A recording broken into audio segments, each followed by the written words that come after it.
So hello everyone, welcome to this new video. आज हम लोग बात करने वाले हैं जो डिसीजन साइंस का ही हम लोग का फिफ्थ वीडियो है। और इस पे आज हम लोग बात करेंगे 2024 के पैटर्न में। आप लोग को लास्ट ईयर जो फर्स्ट सेम का एग्ज़ाम आप लोग का हुआ था 2024 के पैटर्न में, तो ये वो क्वेश्चन आया था वहाँ पे। तो इस क्वेश्चन में जो गाइज आप लोग को सबसे इंपॉर्टेंट था, ये क्वेश्चन बहुत ही रेयर आता है, ठीक है, ज़्यादातर आता नहीं, क्योंकि ये VPI क्वेश्चन था, ठीक है। ये बेसिकली गेम थ्योरी का ही होता है। उसका जैसे कि उसमें EMV, VPI और एक VPI निकालना रहता है, ठीक है। तो हम लोग VPI सब निकालना है यहाँ पे सीखते हैं, और उसमें कुछ प्रोबेबिलिटी आपको दे दिया जाता है। तो ये क्वेश्चन 2 बार रिपीट हुआ है, ठीक है। मतलब 2021 के ही पैटर्न में रिपीट हुआ था ये क्वेश्चन। तो ये क्वेश्चन आप लोग के लिए बहुत इंपॉर्टेंट हो जाता है। अगर आप लोग का आज एग्ज़ाम है 2 बजे से, तो इस क्वेश्चन को आप लोग वीडियो को देख कर चल रहे हो, और गाइज आप लोग ईजिली यहाँ पे आप 10 मार्क्स ला सकते हो, ठीक है। तो अगर आप पहली बार चैनल पर आए हो, सब्सक्राइब कर लेना, ठीक है। और हमारे टेलीग्राम ग्रुप पे ज्वाइन हो जाओ, सबके लिंक आपको डिस्क्रिप्शन बॉक्स और कमेंट में मिल जाएगी, ठीक है। तो सबसे पहले हम लोग बात करें तो आपको ये क्वेश्चन आया था, ठीक है। मतलब जो पे ऑफ मैट्रिक्स आपको दी हुई थी यहाँ पे। और इस क्वेश्चन में जैसे कि आपको क्या दिया रहता है, बेसिकली आपको पे ऑफ दिया रहता है एक तरह से मैट्रिक्स में, XYZ आपको दिया हुआ है, और आपको state of the nature LF और M, जो स्टेट ऑफ नेचर दिया रहता है उसका कुछ प्रोबेबिलिटी दी रहती है, जैसे कि 0.3, 0.4 और 0.3। उसको आपको कैलकुलेट करना है VPI। अब VPI हम लोग डायरेक्टली कैलकुलेट नहीं कर सकते हैं, उसके लिए हम लोग क्या करना पड़ता है वो देखते हैं। यहाँ पे 3 स्टेप का काम होता है यहाँ पे। सबसे पहले देखते हैं, तो सबसे पहले हम लोग VPI कैलकुलेट करने के लिए हम लोग को टेबल को पहले यहाँ पे उल्टा करना पड़ता है। क्यों हम लोग उल्टा करना पड़ता है? क्योंकि यहाँ पे गाइस अगर सपोज करो ये अगर प्रोबेबिलिटी अगर ऊपर में दी रही थी, मान लेते कि यहाँ पे दी रहती 0.3, 0.4 और 0.3, ठीक है, किसी किसी क्वेश्चन में दी रहती, तो हम लोग उसको टेबल को चेंज करने का ज़रूरत नहीं है।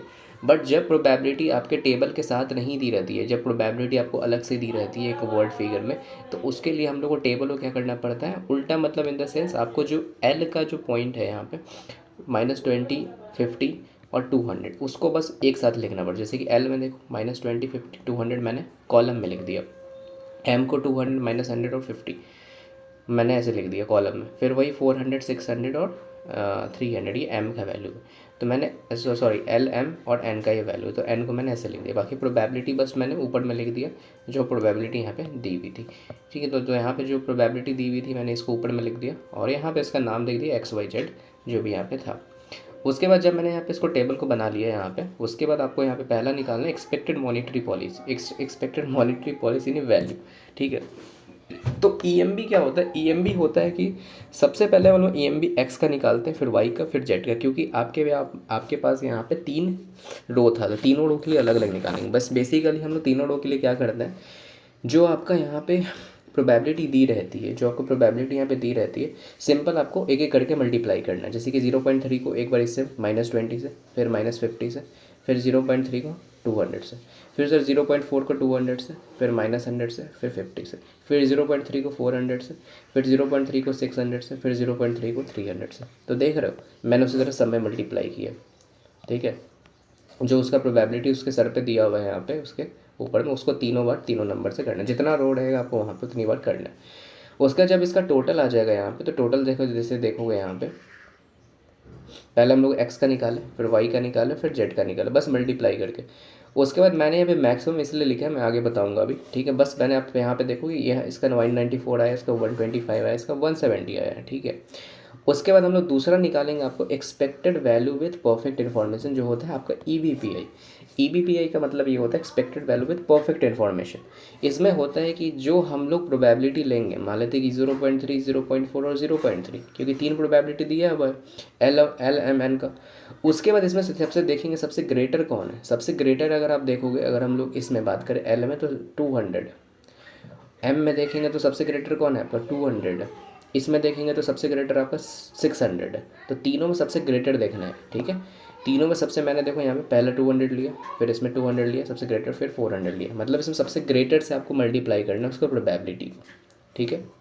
क्या करना है, उससे ग्रेटर से आपको मल्टीप्लाई करना है उसके प्रोबेबिलिटी को, ठीक है। तो वही आपको मैंने यहाँ पे मल्टीप्लाई किया तीनों का, ठीक है। उसके बाद बस इसका आंसर कितना आ गया 320। तो यहाँ पे बस आपको ग्रेटर देखना है, तीनों रो में से आपको ग्रेटर बस देखना है। उसके बाद यहाँ पे ऐड कर देना। उसके लास्ट आपको क्या करना है, VPI निकालना। VPI का फॉर्मूला ये होता है कि EVPI माइनस EMB का मैक्सिमम। EVPI आपका कितना था 320 आया। उसके बाद EMB का मैक्सिमम देखो, तो वही चीज़ मैंने यहाँ पे लिखा होता है। अगर हम लोग EMB निकालें हैं तो EMB में तीनों में से XYZ में से किस रो का सबसे ज़्यादा मैक्सिमम है, तो आप बोलोगे यहाँ पे 194 सबसे ज़्यादा मैक्सिमम, क्योंकि ये 125 है, ये 170 है, तो सबसे ज़्यादा कौन हुआ 194, इसलिए यहाँ पे मैंने मैक्सिमम लिखा हुआ है। ठीक है, तो सबसे ज़्यादा मैक्सिमम आपको क्या करना है, यहाँ पे 194 को माइनस करके आपका 126 आपका आंसर हो जाएगा, तो यही आपका राइट आंसर है। ठीक है, तो इस तरीके से आपको निकालना। तो फ्री में गाइज आपको 10 मार्क्स यहाँ पे इस क्वेश्चन को आपको बनाकर मिल जाएगा। बहुत ईजी सेट है गाइज, आप लोग ईजिली इसको बना सकते हो, और एग्ज़ाम में आप मतलब जो मैं बोलता हूँ ट्रांसपोर्टेशन प्रॉब्लम हो गया वाले, बाकी वैल्यू ऑफ गेम ये सब हो जाता है, उससे कई ज़्यादा ईजी है। आप इसको 5 मिनट में सॉल्व कर सकते हो, 5 से 7 मिनट में। आप बहुत ईजी क्वेश्चन है गाइज यहाँ पे।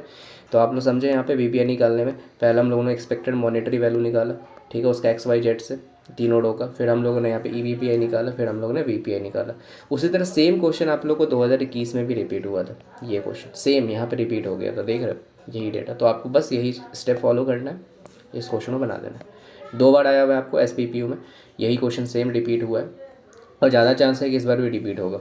ठीक है, और बाकी जो मैंने आपको बना दिया है वो तो है। बाकी आपको नेक्स्ट वीडियो किस पे चाहिए अभी कुछ देर में जल्दी से बता दो, ऐसे मैं आप लोग को एक ये नेटवर्क डायग्राम मैं सोच रहा हूँ, उसके बाद मैं नेक्स्ट वीडियो डाल दूँगा, ताकि आई होप आप लोग का एग्ज़ाम बहुत अच्छा जाए। और all the guys best for your exam, good luck. Thank you guys for watching this video, and group पे ज्वाइन हो जाना, टेलीग्राम ग्रुप पे। ठीक है, तो चलो गाइज फिर मिलते हैं नेक्स्ट वीडियो में। Thank you for watching this video, bye bye.